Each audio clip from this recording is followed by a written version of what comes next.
बाजार कमजोरी के साथ ट्रेड करते हुए दिख रहे हैं। 8,100 के नीचे ट्रेड होता हुआ दिख रहा है। निफ्टी पर 8,090 का लेवल है और कल के लो लेवल के आसपास निफ्टी इस वक्त ट्रेड करता हुआ दिख रहा है। 1/4% का नुकसान है यहाँ पर।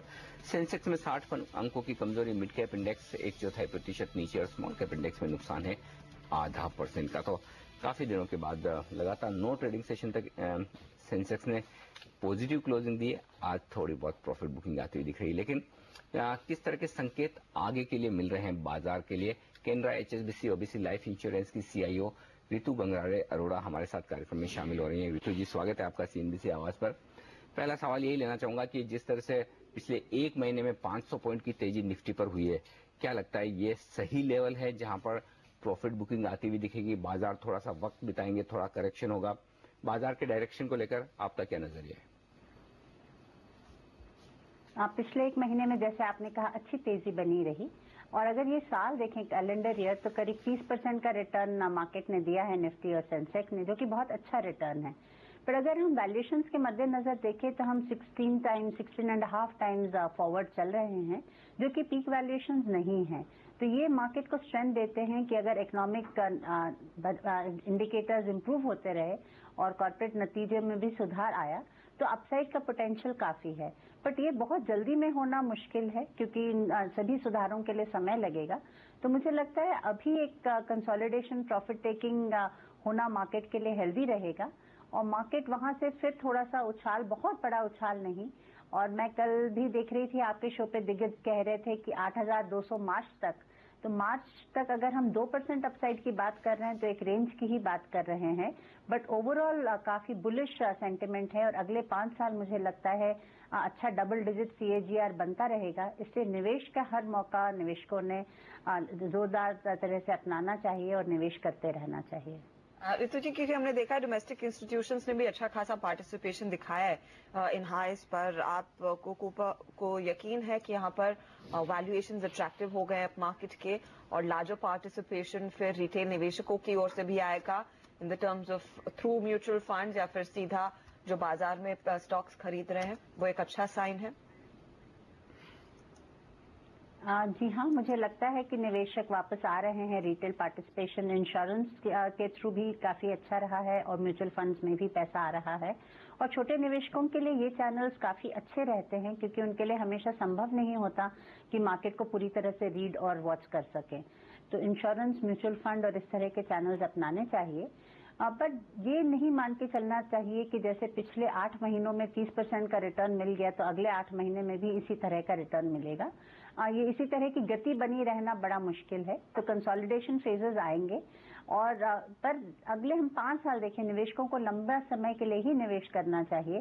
तो 20% प्लस का CAGR मुझे दिखता है और ये एक बहुत बड़ा CAGR है और अगर ये डिलीवर होता है तो बहुत पैसा कमाएंगे निवेशक।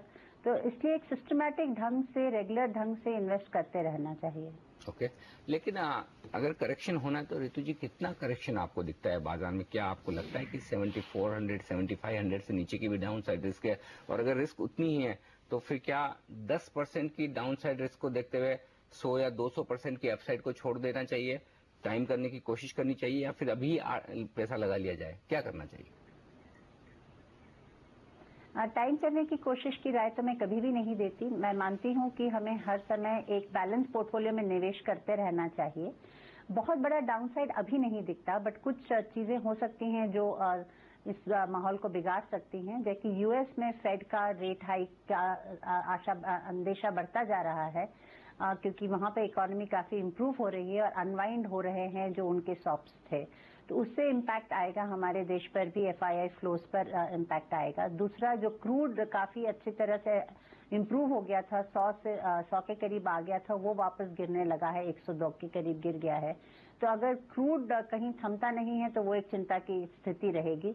मॉनसून, अब चिंता कम हो गई है, 15% डेफिसिट बचा है, तो बहुत बड़ा डेफिसिट नहीं रहा है।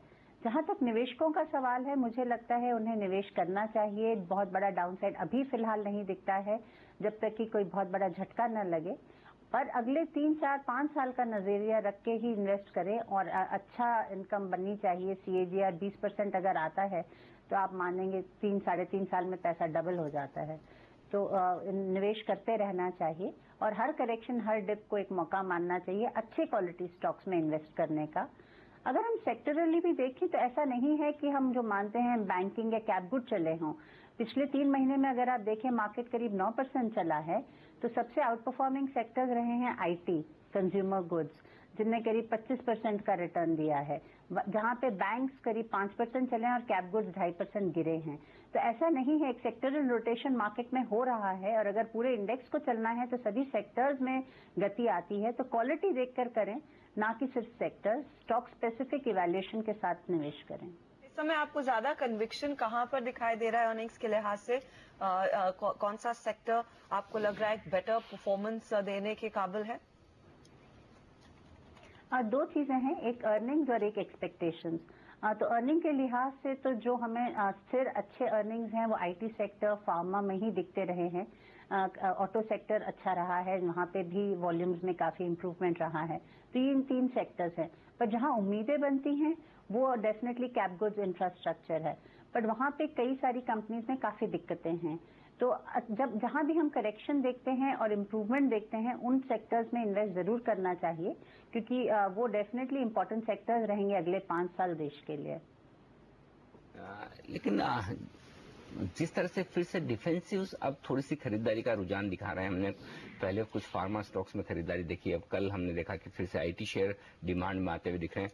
क्या लगता है आपको, जो इन्वेस्टर्स कम रिस्क लेना चाहते हैं, सेफ रहना चाहते हैं इन लेवल्स पर, उनके लिए क्या ये बेहतर स्टॉक्स हैं जहां पर भले ही रिटर्न्स दूसरों के कंपैरिजन में कम मिले लेकिन रिस्क नीचे है और रेवेन्यू प्रॉफिट की भी विजिबिलिटी ज्यादा है? क्या राय देंगे आप? मैं ये मानती हूँ कि क्वालिटी में रहना चाहिए, जहाँ पे अर्निंग्स दिख रही हैं वहाँ पे निवेश करना चाहिए। और ये गलतफहमी है कि इन सेक्टर्स ने रिटर्न नहीं दिया है। जैसे मैंने कहा, पिछले 3 महीने में तो इन्हीं सेक्टर्स ने आउट परफॉर्म किया और अच्छे से आउट परफॉर्म किया। मिड कैप ने करीब 8% रिटर्न दिया है, लार्जर मार्केट ने करीब, सेंसेक्स और निफ्टी ने करीब 9.5%, तो आईटी स्टॉक्स ने 30% का रिटर्न दिया है, ऑटो स्टॉक्स ने 20% का रिटर्न दिया है, कंज्यूमर गुड्स ने 20% का रिटर्न दिया है। तो ऐसा नहीं है कि सेक्टर्स नहीं चलते हैं। कुछ तेजी जब साइक्लिकल्स में आती है तो बहुत शार्प होती है, बहुत उस पर चर्चा हो जाती है, पर एक स्टेडी बैलेंस पोर्टफोलियो और इन सेक्टर्स में निवेश जहां पे रिजल्ट्स अच्छे आते रहे हैं और अभी भी एक स्टेडी अर्निंग ग्रोथ है, उनमें निवेश जरूर होना चाहिए। और जो निवेशक, जैसे आप कह रहे हैं, ज्यादा रिस्क नहीं लेना चाहते, तो इन सेक्टर्स को पसंद कर सकते हैं। पिछली बारी रैली में ऑटो की थीम पर हमने देखा था ऋतु जी, ऑटो एंसिलरी स्टॉक्स काफी ज्यादा भागे थे, वहां पर काफी पैसा लगा था। इंफ्रास्ट्रक्चर के प्रॉक्सी के लिहाज से आपको लग रहा है उतनी ही अपॉर्चुनिटी सीमेंट काउंटर्स में रहेगी, जो क्लियरली अगर इंफ्रास्ट्रक्चर में निवेश होगा तो ये रॉ मटेरियल के तौर पर एक बहुत बड़ा प्ले रह सकता है? क्या वहां पर आपको और एलोकेशंस आते दिखाई दे रहे हैं? सीमेंट स्टॉक्स काफी वॉलेटाइल रहते हैं, बहुत तेजी से चल जाते हैं, तो एक एक्सपोजर होना चाहिए, पर मुझे नहीं लगता कि एक बहुत बड़ी तेजी अभी सीमेंट स्टॉक्स में बनती है। कैपेसिटीज काफी हैं। ओके, ऋतु जी बहुत बहुत शुक्रिया आपका हमारे लिए वक्त निकाल कर आज सारे सेक्टर पर और बाजार के डायरेक्शन पर अपनी राय हमारे साथ शेयर करने के लिए। तो ऋतु गंगराड़े अरोड़ा साफ तौर पर कहती हुई कि बाजार बड़ी तेजी के लिए तैयार होते हुए दिख रहे हैं, लेकिन जिस तरह का रनअप हुआ है उसके बाद बाजारों का इन लेवल्स पर थोड़ा सा कंसोलिडेशन करना जरूरी है। लेकिन अगर आप एक लॉन्ग टर्म इन्वेस्टर हैं तो एक बैलेंस पोर्टफोलियो बनाकर बाजार में बने रह सकते हैं।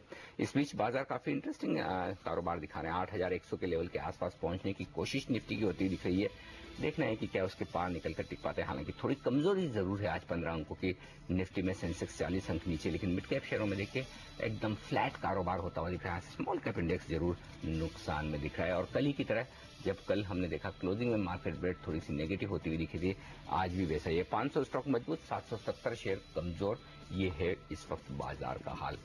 लेंगे एक ब्रेक और ब्रेक के बाद बात करेंगे करेंसी और कमोडिटी के लिहाज से बाजार के लिए आगे क्या डायरेक्शन मिल रहा है। क्या इस वक्त इक्विटी सबसे बेहतरीन एसेट क्लास है?